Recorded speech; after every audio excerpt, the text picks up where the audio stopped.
I was gonna ask, were there any misdiagnoses as far as like the special education with behavior and vice versa? But even before I asked that question, when I held up my hand, when I was like, that was me, this may sound wild, but in my elementary, they literally had a cage for the kids in the cafeteria that misbehaved. Wow. Well, they can't get away with that now. Well, exactly. We hope. Well, right, right. We hope. And the reason I wanted to bring that up, just the trauma that comes with that. We're talking about misdiagnosis with those that need to be in special education versus those that just may have behavioral things, trauma. What would be like a remedy, or I won't even say a remedy. What could be the lasting effects of like someone having that experience? Well, I recently talked about school as a traumatic place for many kids. Right. The kind of conversation, because it's very easy for us at the school level to say it's the kids, right? Right. And me as a psychologist, I was called in because this kid is having a problem. So the solution is focused on, and we're not really ready to talk about how we need to change the environment to work better for this kid. And so one of the things that we do when you say misdiagnosing is, it's easy for me to say, or research says, children, need environments where they explore and they get to, and then you go to school and they're like, no, we need you to be here, there, we got all these rules. Right. And so school itself, maybe for the, and I would often hear teachers say, I don't have time to do that for them. I have 25 kids and it's like, well, you don't have that one that's giving you problems. So if I were you, like they're going to take up your time anyway. So why don't we just work? And there are some difficult kids, very difficult. Very true. Very true. Very difficult. Yeah. They, and I would do things, for example, I only came in and evaluate the kid and the kid likes candy. If I can give them candy and get what I need out of them, I'm giving them candy, right? And the teacher would say, well, why'd you give them candy? That's not fair. Lady, I got a job to do. And if I can do it by giving them a piece of candy, I'm all in. At least that's something I know that works. Now, next week, it might not work. But today, I got a job to do. And so if it only costs me 10 cents to go get this piece of candy, I'm doing it. So, and if we take that approach as opposed to how do we look at have an individual education plan for every student, because every student's different. Right. And how do we make that work? And oftentimes it really is, how do we get a smaller classroom? How do we get more than 2 or 3 adults in each class? And so that we can spread out this idea, we went to dividing kids by color, and we all knew that was the slow group and that was the advanced group, like the kids know, right? Even though we call them the dogs and the cats, and and so they know, right? And then we have the stigma and the trauma that comes along when you realize that you are not where you're supposed to be, and you're in this place that's constantly reminding you that you're not enough.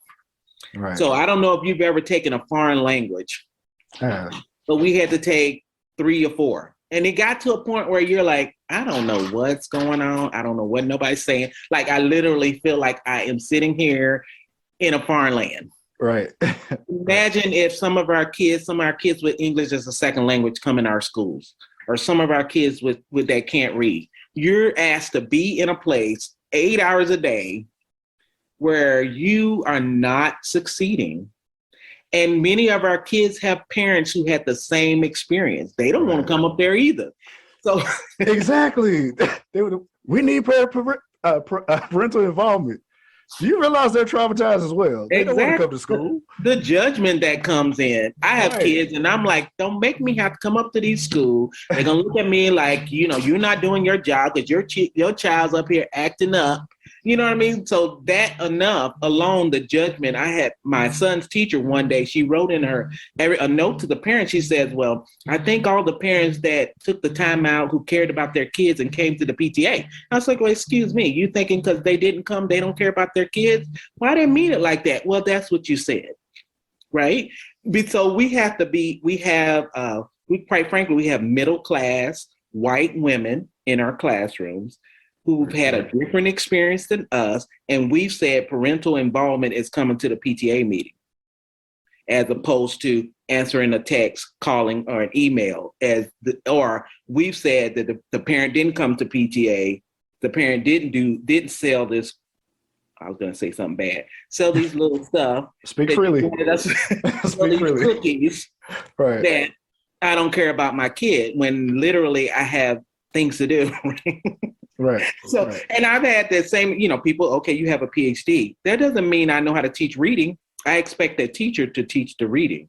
Now you can tell me what you're doing and I can support what you're doing. Exactly. But how often do your kids bring home things that you don't know? You can't implement it because you don't even know what they're doing. And you can't follow it. Yeah, if you tell me to teach these sight words, I can do that and I'll do my part. But at the same time, if you don't send that home and we don't communicate in some way, even if it's in the planner, then I shouldn't have to make a point, because I'm all over the place. But this reminds me of No Child Left Behind. I remember when that came out. And I know people think it's bad, but let me tell you one good thing what happened. Okay. Schools had to publish their standardized test scores. Before that, you didn't know. So Johnny comes home with all A's. What are you to believe? That he is doing well, right? Right. But what happens when he came home with all A's, but his test score says he's 2 grade levels behind? Right. So you're saying, now, wait a minute, this is not adding up. It's not balanced. It's not balanced. So that's where we are in Kentucky. We have the average ACT score is a 21 for all students and a 17 for African Americans. Mm-hmm. That's not college ready. Right. So how do you tell someone who's been in school for 12 years that they're not ready for college? All that time, forced trauma for some. It's especially if he was good at a football and basketball. Don't get me started. He got all those A's, right? Don't get me started. Right. You're like, what do you mean he's not eligible for the scholarship that they want to give him? Because what happened? And so that's one thing that No Child Left Behind said, that we have to be. And a lot of people don't pay attention to the schools. And I wish they did, because we're all stakeholders, because we all spend a lot of money. We send a lot of tax money to our schools. Very true. And our kids, whether they're mine or someone else's, they are the ones that are getting shot every week. They're the ones out there breaking in our cars. So we're going to deal with this one way or the other. Right. And we can keep moving out. Man of war, we can keep moving out, trying to figure out, moving to another county if we have to, and living, but they're coming. It's still going to come. And they don't always look like the city kid and the kids that you think they look like. Very true. We're good about that, putting services in certain schools, as opposed there's no trauma about that. And I know we don't like to say there's good schools and bad schools, but that's what we believe. Right. And there's evidence for that. And unfortunately, our kids that look like me and you are in those schools that people don't want to go to. And people ask me, because they know that I look at the data, what about this school and that school? Don't look at that data. You need to look at your child, because, some children will be successful wherever they are. That's the first thing. And then there's a price to pay when we send our kids to other schools where they're the only. There's a price to pay that we don't want to talk about.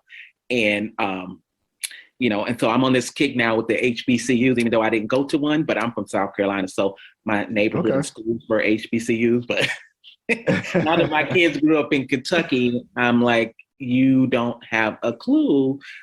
I went to the University of Kentucky for all my degrees, and coming from the environment of high school made the difference. So when we send our kids to some of those schools, the emotional toll that it could take when they're not grounded in their identity and their own mental health and their own self-worth, it can be more damaging than getting an Ivy League degree and a certain degree from a particular university, or a free ride to one of those universities.